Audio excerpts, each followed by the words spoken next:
Hello दोस्तों, नमस्कार। मैं विराट क्लासेस से निरंजन सर। आज बायोलॉजी का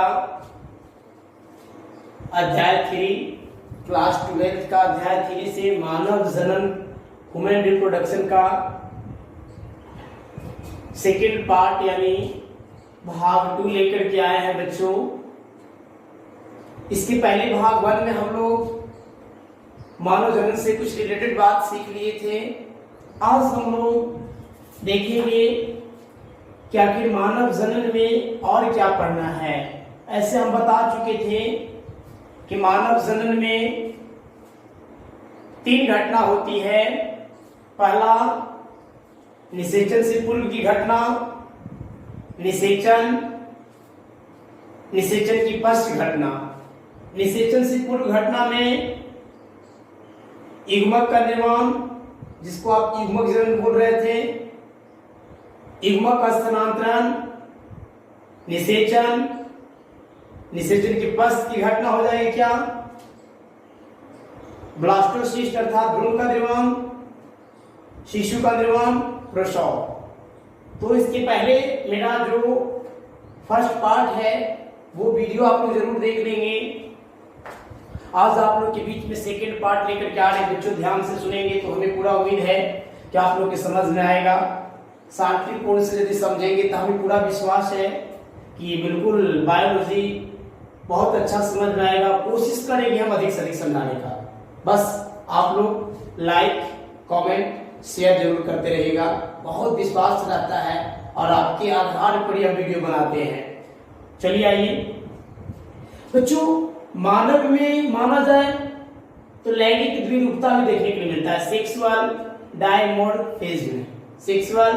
डायमॉर्फिज्म यानी लैंगिक द्विरूपता का मतलब होता है, जैसे कि आप देखे होंगे कुत्ता हो, जानवर हो, ये सब में नर और मादा को पहचानना बड़ी कठिन होती है ना, कि हाँ कौन उसमें नर है कौन मादा है, उतना स्पष्ट पता नहीं चल पाता। जैसे आप डियोजी साहब को देख करके, कुत्ता को देख कर डायरेक्ट नहीं बोल सकते तुरंत कि हाँ ये कुत्ता है कि बीचे यानी कुतिया है ना, आप नहीं पहचान सकते हैं। गाय है कि बैल है, दूर से आप नहीं पहचान पाएंगे। लेकिन बच्चों ये मनुष्य में देखा जा रहा है तो लैंगिक द्विरूपता होता है, सेक्सुअल डायमॉर्फिज्म होती है। अर्थात हम बोल सकते हैं कि नर को अलग कुछ वेशभूषा होती है और मादा की वेशभूषा अलग होती है। जैसे आप देखे होंगे नर में कि नर का शरीर जो होता है गठीला होता है, इनमें स्तन का उभार नहीं होता है नर में, लेकिन मादा में स्तन का उभार होता है। ऐसे स्तन ग्रंथि मादा पुरुष में पाया जाता है लेकिन अविकसित होता है, लेकिन स्त्री में वो विकसित हो जाता है ना। तो आइए जानते हैं हम लोग कि सर लैंगिक द्विरूपता क्या है, कैसे पहचान करते हैं। जैसे देखा जाए तो दूर से आप एक नर को पहचान सकते हैं, क्योंकि नर जो होते हैं उनकी आवाज और बोलेंगे तो उनकी आवाज से पकड़ करेंगे। शरीर गठीला होता है, लंबा होता है, तगड़ा होता है, लेकिन उनमें स्तन का विकास नहीं रहता है। और स्त्रियों में स्तन का विकास रहता है और उनमें बाल बड़ा होता है। और वैसे कुछ पुरुषों लोग भी बाल बड़ा कर लेते हैं तो उनको ये नहीं समझे क्या स्त्री है। Sexual dimorphism. आइए हम लोग जानते हैं मादा जनन को एक डायग्राम बनाते हैं। देखिए मादा जनन बनाए हैं। इस मादा जनन में आप देख रहे हैं ये है यूटेरस यानी गर्भाशय है। जो संरचना आपको रेड कलर से दिखाई दे रहा है ये यूटेरस है, यानी मादा जनन का यूटेरस यानी गर्भाशय है, जिसको बचदानी में लोग बोलते हैं। और ये दोनों साइड में आपकी संरचना दिखाई दे रही है बाहू की तरफ, इसको हम फैलोपियन ट्यूब यानी फैलोपियन नलिका, अंडवाहिनी नली या डिंबवाहिनी बोल सकते हैं। इसमें 2 होते हैं। मादा में फैलोपियन नलिका या अंडवाहिनी नली या डिंबवाहिनी नलिका होते हैं, 2 होते हैं। और ये आपको गोलाकार संरचना 2 दिखाई दे रहा होगा, इसको बोलते हैं हम लोग अंडाशय। क्या बोलते हैं? अंडाशय। मादा में अंडाशय की संख्या 2 होती है। यही अंडाशय में मादा युग्मक, इसको आप अंडाणु बोलते हैं, इसका निर्माण होता है बच्चों। इसका नाम होता है मादा युग्मक का यानी अंडाणु का निर्माण होता है। तो याद रखेंगे मादा में एक गर्भाशय होता है जिसको यूटेरस बोलते हैं, 2 फैलोपियन नलिका होता है जिसको आप अंडवाहिनी नली, डिंबवाहिनी नली बोल सकते हैं। और 2 अंडाशय होते हैं। अंडाशय में ही मादा युग्मक अंडाणु का निर्माण होता है नहीं? तो हम कह सकते हैं कि यही मादा के अंडाशय में अंडाणु का निर्माण होता है। मादा के अंडाशय में किसका निर्माण होता है? अंडाणु का निर्माण होता है, जिससे हम कह सकते हैं अंडजनन, ओजेनेसिस बोलते हैं बच्चों। मान लिया जाए कि यहाँ पे अंडाणु का निर्माण हुआ, निर्माण होने के बाद जो एन के रूप में होता है, किस रूप में होता है? एन के रूप में, यानी अगुणित होता है। जैसे ही अंडाशय में अंडाणु का निर्माण होता है तो ये अंडाशय से अंडाणु रिलीज होती है, यानी बाहर निकलता है। बाहर निकलने के बाद ये अंडाशय अगतिशील होता है, इसमें चलने की क्षमता नहीं होती है। तो ये आपको दिखाई दे रहा है उंगली की जैसी संरचना, इसको हम लोग फिबड़ी बोलते हैं। ये फिबड़ी इसको पकड़ लेता है, पकड़ करके अपने अंडर में यानी फैलोपियन नलिका में लेके चला जाता है और इस जगह को हम लोग बोलते हैं एम्पुला। एम्पुला नामक स्थान पर ये फिबड़ी पहुंचा देता है फैलोपियन ट्यूब में। ये है अंडाणु यानी ओवम, जो कहाँ गया है? फैलोपियन ट्यूब के एम्पुला नामक स्थान पर। अब बच्चों ये योनि के रास्ते नर युग्मक, जिसको आप स्पर्म बोलते हैं, ये गतिशील होते हैं। ये स्पर्म यही रास्ते होते हुए यदि अगर मादा के योनि में पहुंचता है, योनि से होकर गर्भाशय पहुंचता है, तो यहाँ से कुछ इधर ये फैलोपियन ट्यूब में, कुछ ये फैलोपियन ट्यूब में, यानी जाना शुरू कर देता है। जैसे ही जाते हैं बच्चों एम्पुला नामक स्थान पर, तो ये नर युग्मक और मादा युग्मक का संयुग्मन होता है। यानी नर युग्मक और मादा युग्मक मिल जाते हैं दोनों। जब मिलेंगे बच्चों नर युग्मक और मादा युग्मक, तो ये भी नर युग्मक भी एन के रूप में और मादा युग्मक भी एन के रूप में होते हैं। जैसे ही आप जान जाइए कि अगुणित नर युग्मक और अगुणित मादा युग्मक दोनों मिलेंगे, तो ये जो जाइगोट बना बच्चों, ये 2n के रूप में रहेगा। किस रूप में रहेगा? 2n के रूप में रहेगा। इसमें गुणसूत्रों की संख्या कहा जाए तो 46 हो जाता है। 23 अंड में, 23 शुक्राणु में यानी स्पर्म में 23 में 40 गुणसूत्र की संख्या हो गया। लेकिन ये भी एक कोशिकीय था और स्पर्म भी जो गया वो भी कैसा था? एक कोशिकीय था, है ना? तो कहा जाए तो युग्मनज जो है, जिसको आप जाइगोट बोल रहे हैं, युग्मनज, जिसको आप जाइगोट बोलते हैं, ये 2 कोशिका का हो गया। अब ये 2 से 4 कोशिका का, 4 से 8, 8 से 16, 16 से 32, 32 से 64। जैसे ही बच्चों अगर 32 से 64 होता है तो इसको हम लोग बोलते हैं ब्लास्टोसिस्ट। क्या बोलते हैं? ब्लास्टोसिस्ट। ये 64 वाले अवस्था को हम लोग ब्लास्टोसिस्ट बोलते हैं, अर्थात भ्रूण कह सकते हैं। ये ब्लास्टोसिस्ट की अवस्था में गर्भाशय की दीवार के पास आ करके चिपक जाता है ना? इसे गर्भाशय की दीवार से चिपक जाता है।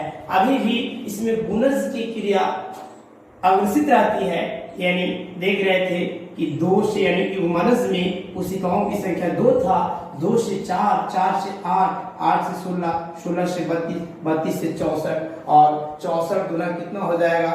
बता दें 60 से 120 यानी 128, ऐसे बढ़ते जाएगा।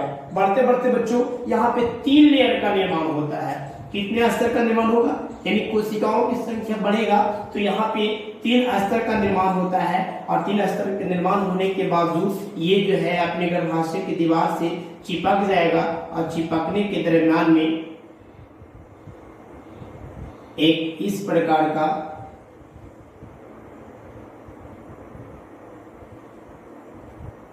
संरचना बन जाता है ना? और इस प्रकार से ये बड़ा हो जाता है। फिर ध्यान देंगे, फिर से चर्चा करते हैं। मादा में एक गर्भाशय, 2 फैलोपियन नलिका, 2 अंडाशय होता है। मादा के अंडाशय में ही मादा युग्मक अंडाणु का निर्माण होता है, जो अगुणित होते हैं, एन के रूप में होते हैं। नर में बताए थे कि वृषण में स्पर्म का निर्माण होता है। अब बच्चों जैसे ही ये अंडाणु परिपक्व हो जाता है, ये रिलीज होती है, अंडोत्सर्ग होती है, तो हम बताएं कि अंडाणु अगतिशील होते हैं, जिसके कारण इसको फिमड़ी पकड़ करके एम्पुला नामक स्थान पर लेकर जाता है।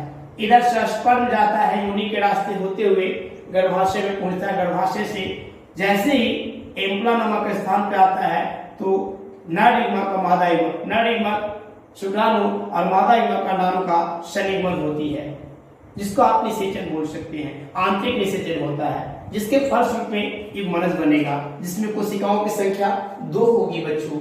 अब ये फिर से विभाजन की जा शुरू रहेगी, विभाजन होगी तो 2 कोशिका से 4 कोशिका, 4 से 8 होगा, 8 से 16, 16 से 32, 32 से 64, 64 अवस्था को हम ब्लास्टोसिस्ट यानी भ्रूण कह सकते हैं। ये जा करके गर्भाशय की दीवार से चिपक जाता है, इसको कह सकते हैं कि भ्रूणारोपण हो गया।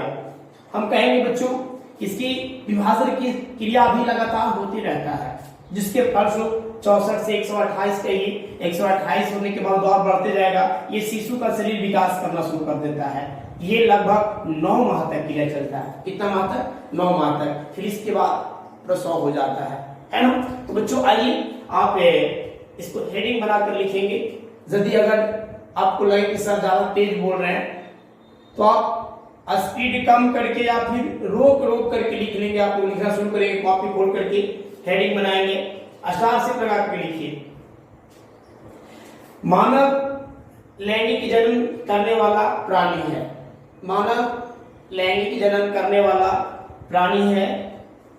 मनुष्य में नर पुरुष तथा मादा स्त्री प्राणी है। पुरुषों में नर जननांग और मादा में मादा जननांग पाए जाते हैं। अर्थात मनुष्य एक लिंगी प्राणी होता है। हम कह सकते हैं मनुष्य में नर जनन घटना के दौरान युग्मक निर्माण यानी युग्मक जनन, पुरुषों में नर युग्मक, पोस्ट में करके लिखेगा शुक्राणु और इंग्लिश में स्पर्म, SPERM, स्पर्म फिर से मिलेगा। अर्थात मनुष्य एक लिंगी प्राणी होता है। मनुष्य में जनन घटना के दौरान युग्मक निर्माण यानी युग्मक जनन, पुरुषों में नर युग्मक शुक्राणु स्पर्म का निर्माण तथा मादा में अंडाणु, जिसको ओवम कहेंगे। मादा में क्या? अंडाणु, जिसको ओवम बोलेंगे। मादा युग्मक अंडाणु का निर्माण होता है ना। अब नोट में लिखेंगे, नोट में लिखेंगे युग्मक अगुणित होते हैं। युग्मक अगुणित होते हैं क्योंकि युग्मक जनन के अंतर्गत अर्धसूत्री विभाजन होता है। तो पूछे कि युग्मक अगुणित क्यों होते हैं? माइंड में रट लेंगे बच्चों, युग्मक अगुणित होते हैं। युग्मक यानी नर युग्मक शुक्राणु हो या मादा युग्मक अंडाणु, ये हमेशा अगुणित होगा। ऑब्जेक्टिव में पूछता है कि युग्मक अगुणित होते हैं। कोई पूछे क्यों होता है अगुणित, तो कहेगा कि जिसमें शुक्राणु या अंडाणु बनता है, युग्मक बनते हैं, उसमें अर्धसूत्री का विभाजन होता है। तो अर्धसूत्री के मतलब होता है कि एन के रूप में हो जाएगा, है नहीं। चलिए अब आगे स्टार लाकर लिखेंगे। युग्मक जनन के बाद स्त्री जनन पक्ष में, युग्मक जनन के बाद यानी युग्मक के निर्माण के बाद, पहले समझाएंगे। युग्मक जनन के बाद स्त्री जनन पक्ष में शुक्राणुओं का स्थानांतरण, पोस्ट में करके लिख लीजिएगा वीर्य सेचन, वीर्य सेचन।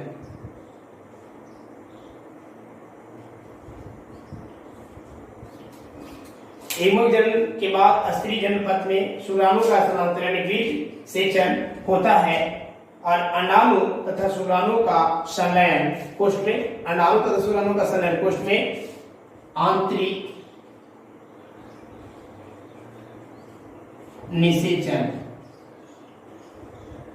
आंतरिक निषेचन होता है, जिसके द्विगुणित युग्मनज का निर्माण होता है। इसके बाद ब्लास्टोसिस्ट का निर्माण होता है। ब्लास्टोसिस्ट गर्भाशय के दीवार से चिपक जाता है, इसको हम कहते हैं अंतरोपण। पोस्ट में ब्लास्टोसिस्ट गर्भाशय की दीवार से चिपक जाता है, अंतरोपण। अंतरोपण इम्प्लांटेशन, इंग्लिश लिखेंगे इम्प्लांटेशन,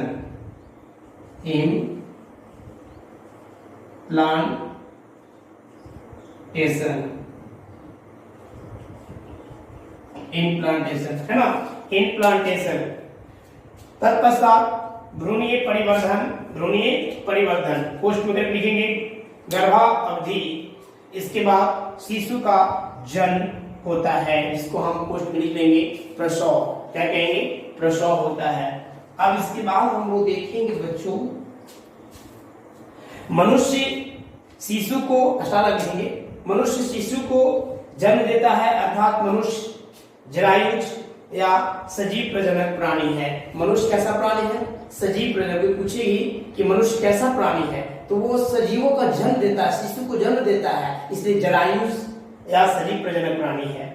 अगला स्टार्ट, मनुष्य एक लिंगी प्राणी है और इनमें लैंगिक द्विरूपता स्पष्ट होता है। हम बताएं कि मनुष्य में लैंगिक द्विरूपता स्पष्ट होता है, इसको नोट लिख लेंगे। जैसे में मनुष्य में लैंगिक द्विरूपता स्पष्ट होता है, जैसे में पहला पॉइंट लिखेंगे, नर में दाढ़ी मूंछ काना, नर में दाढ़ी मूंछ काना, स्त्रियों में स्तन का विकास, पुरुषों का आवाज भारीपन। अगला पॉइंट, स्त्रियों का आवाज हल्का सुरीला, पुरुषों का गठीला शरीर,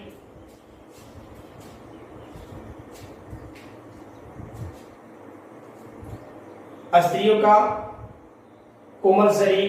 ये सब लैंगिक द्विरूपता का उदाहरण है। अब हम लोग समझेंगे जनन। जननांग किसे कहते हैं? जनन अंग किसे कहते हैं? वे अंग जो जनन में आवश्यक व सहायक होते हैं जननांग कहलाते हैं। वैसा अंग जो जनन में सहायक होते हैं उसे जननांग या रिप्रोडक्टिव ऑर्गन कहते हैं। बच्चों, जनन अंग को दो वर्गों में बांटा गया है। जनन अंग को कितने वर्गों में? दो वर्गों में बांटा गया है ना। पहला प्राथमिक लैंगिक अंग, प्राइमरी सेक्स ऑर्गन। दूसरा द्वितीयक या सहायक लैंगिक अंग, है ना। यानी जनन अंग वे होते हैं जो जनन में आवश्यक या सहायक होते हैं, जनन अंग कहलाते हैं। इसे दो वर्गों में बांटा गया है। एक में प्राथमिक लैंगिक अंग, प्राइमरी सेक्स ऑर्गन, द्वितीय का सहायक लैंगिक अंग, सेकेंडरी सेक्स ऑर्गन। प्राथमिक जनन अंग किसको कहेंगे? वे अंग जिनमें युग्मकों गैमेट्स का निर्माण होता है प्राथमिक लैंगिक अंग कहलाते हैं। कितना आसान है, जो अंग युग्मक का निर्माण यानी गैमेट्स का निर्माण करेगा वो लैंगिक यानी प्राथमिक लैंगिक अंग कहलाएंगे। प्राथमिक लैंगिक अंग को जनन या गोनाड्स भी कहते हैं। प्राथमिक जनन अंग को जनन या गोनाड्स के नाम से भी जानते हैं। याद रखना है बच्चों कि जो अंग युग्मकों का निर्माण करेगा उसे प्राइमरी सेक्स ऑर्गन यानी गोनाड्स या जनन कहते हैं।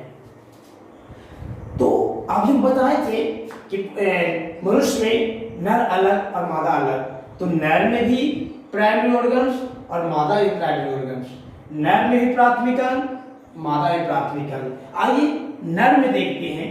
नर में प्राथमिक अंग में एक जोड़ी ब्रिसल्स यानी एक वन पेयर टेस्टिस होते हैं। नर में प्राइमरी अंग कौन है? प्राथमिक जनन अंग कौन है? एक जोड़ी ब्रिसल यानी ब्रिसल की संख्या 2 होती है, वन पेयर होता है, जिसको टेस्टिस बोल सकते हैं। मादा में एक जोड़ी अंडाशय होता है।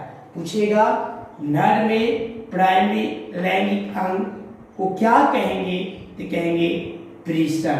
क्या बोलेंगे? ब्रिसल। ब्रिसल की संख्या एक जोड़ी अर्थात 2 होते हैं। मादा में प्राइमरी सेक्स ऑर्गन यानी प्राथमिक लैंगिक अंग को क्या कहेंगे?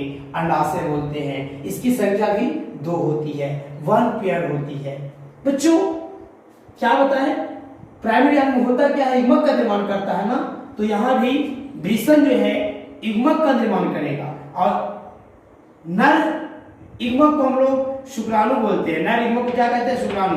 तो वृषण से शुक्राणु बनने की प्रक्रिया को शुक्र जनन, वृषण से शुक्राणु बनने की प्रक्रिया को शुक्र जनन या स्पर्मेटोजेनेसिस कहते हैं। एक नंबर की बात यहाँ पे याद रखना है कि प्राथमिक जनन अंग नर में वृषण होती है, इसकी संख्या 2 होती है। वृषण से स्पर्म को यानी युग्मक, जो नर युग्मक यानी शुक्राणु है, स्पर्म है, उसे बनने की प्रक्रिया को शुक्र जनन स्पर्मेटोजेनेसिस कहलाता है। उसी प्रकार से मादा में जो प्राइमरी सेक्स ऑर्गन्स है वो अंडाशय है, इसकी संख्या 2 होती है। अंडाशय से मादा युग्मक अंडाणु को, अंडाशय से मादा युग्मक अंडाणु को बनने की प्रक्रिया को अंड जनन यानी ओजेनेसिस कहलाता है। कितनी छोटी सी बात है और समझने की बात है। जैसे ही पूछेगा जनन अंग क्या है, तो वे अंग जो जनन में आवश्यक व सहायक होते हैं जनन अंग या जननांग कहलाते हैं। ये 2 प्रकार के होते हैं, एक प्राइमरी और दूसरा सेकेंडरी। प्राइमरी जो युग्मकों का निर्माण करे, गैमेट्स का निर्माण करे, उसे प्राइमरी सेक्स ऑर्गन कहते हैं, या फिर इसका दूसरा नाम जनन या गोनाड्स भी है बच्चों, है नहीं? हम बताएं कि नर में जनन अंग या प्राइमरी अंग वृषण होता है, मादा में जनन या प्राइमरी अंग अंडाशय होता है। वृषण की संख्या 2, अंडाशय की संख्या भी 2। वृषण से स्पर्म यानी शुक्राणु बनने की प्रक्रिया को शुक्र जनन यानी स्पर्मेटोजेनेसिस 2 नंबर की पूछता है, शुक्र जनन किसे कहते हैं? तो कहेंगे कि वृषण से शुक्राणु बनने की प्रक्रिया को शुक्र जनन कहते हैं। अंडाशय से अंडाणु बनने की प्रक्रिया को अंड जनन अर्थात ओजेनेसिस कहलाता है। बच्चों एक बहुत बड़ी बात आ रही है, बताइए कि प्राथमिक लैंगिक अंग या जनन या गोनाड कह सकते हैं हम, प्राथमिक लैंगिक अंग या जनन या गोनाड, इसका नियमन नियंत्रित कौन करता है? किसके वजह से इसमें युग्मक का निर्माण हो रहा है, यानी शुक्राणु और अंडाणु का? याद रखना है, जनन के कार्यों का नियमन, जनन अर्थात हम प्राइमरी सेक्स ऑर्गन भी कह सकते हैं, जनन के कार्यों का निर्माण, नियमन नियमन नियमन यानी नियमन मतलब नियम से, जनन के कार्यों का नियमन अग्र पीयूष ग्रंथि करता है। जहां पर हम टीका लिए हुए है ना, यही पे होता है पीयूष ग्रंथि। यानी ये जो प्राइमरी सेक्स ऑर्गन्स है, प्राथमिक जनन अंग है, इसका नियमन जो है, कार्य जो है, वो करने का काम अग्र यानी आगे का जो पीयूष ग्रंथि है, जिसको मास्टर ग्रंथि कहते हैं, प्यूपिट्री ग्रंथि कहते हैं, यही करता है। पूछा कोई कि जनन या गोनाड्स का नियमन किसके द्वारा किया जाता है, तो कहेंगे पीयूष ग्रंथि, जो हमारे शरीर की सबसे छोटी ग्रंथि है बच्चों। अब कैसे नियमन करता है, किसके कारण से नियमन करता है? तो बच्चों हमारे शरीर में एक रसायन है, केमिकल पदार्थ होता है, जिसको हम कह सकते हैं हार्मोन। हार्मोन ही हमारे शरीर का नियमन करता है। तो जनन को नियंत्रित कर नियमन करने वाला पीयूष ग्रंथि है। पीयूष ग्रंथि से, मास्टर ग्रंथि से गोनेडोट्रोपिक हार्मोन स्रावित होता है। गोनेडोट्रोपिक हार्मोन ये नियमन करता है। नियमन करने के दौरान गोनेडोट्रोपिक हार्मोन, गोनेडोट्रोपिक हार्मोन जो है बच्चों, वो आपको आता है कौन? टेस्टोस्टेरोन। और मादा में नहीं लिखे हैं, मादा के अंडाशय से एक निकलता है एस्ट्रोजन,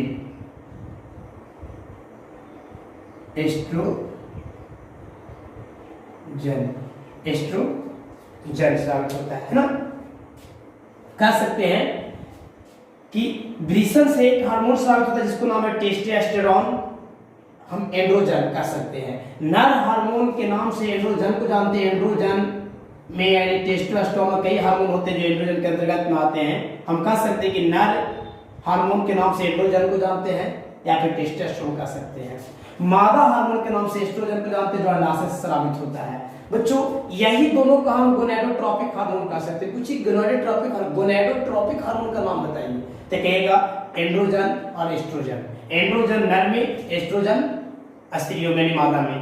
एंड्रोजन को उदाहरण हम टेस्टोस्टेरोन कह सकते हैं। टेस्टोस्टेरोन बोलिए, एंड्रोजन बोलिए, ये नर हार्मोन है। मादा हार्मोन एस्ट्रोजन के नाम से, ये दोनों को हम गोनेडोट्रोपिक हार्मोन के नाम से जान सकते हैं।